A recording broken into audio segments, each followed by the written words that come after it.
Now we're going to do some Olympic weightlifting, and this primarily how I got started in the sport. I was an Olympic weightlifter back in my earlier years, and I was junior national champion in 1970, and I was one of the few competitors to win a national championship in weightlifting and bodybuilding.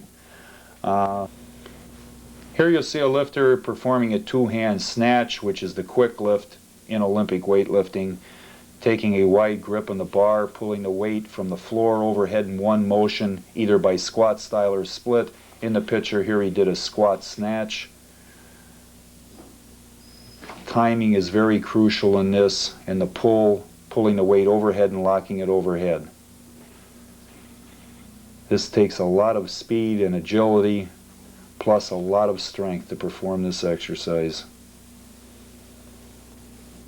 This fella here has excellent form in the squat snatch.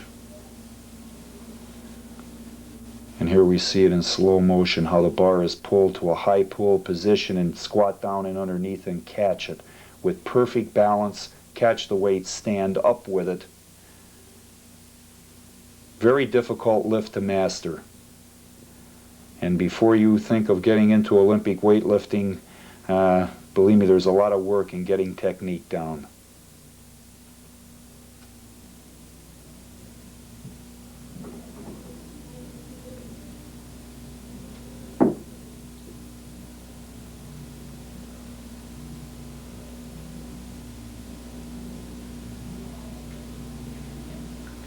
This is the clean and jerk, two-hand clean and jerk as they call it in competition, where you pull the weight from the floor, you catch it either in a squat style or the split position. He caught it in the squat style there. Clean the weight, you stand up with it, get set, jerk it overhead to arm's length, locking the elbows, hold it for a couple seconds before the down signal is given. This is also a quick lift. It takes a lot of strength and power and quickness, agility, flexibility. Get set, boom it overhead, locking the elbows.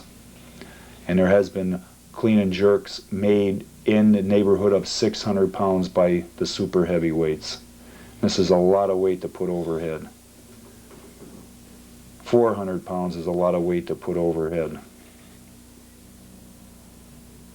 You get set, psyched, just like in powerlifting. Get your mental thought going on the lift. Walk up to the bar, get an even grip, get set, clean it. Whoop, little rough there getting up with it. Gets up, now he gets set. Let's hope he gets the jerk overhead. Boom. Whoop, little trouble with it. See how the elbow's unlocked? That's what happens. Here we see it in slow motion. Pulling the weight. Getting it to a certain high point.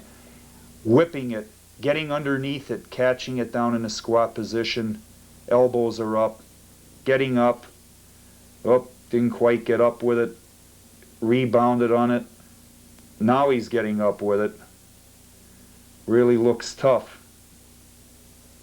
And believe me, that's a hard part to get one. Now, the thing is, by getting up so hard with the weight, takes an awful lot of sap out of you, and it makes it rough for the jerk overhead, which is still part of the lift to be performed. And as you see him getting set there with it, getting a deep breath, making that dipping action, dip down to thrust that bar and jerk it. Look at the way the bar bends. Jerk. There he is, splitting under the jerk to get that baby overhead. And come forward to get control of it. And as you can see, he buckled under it, dropped it.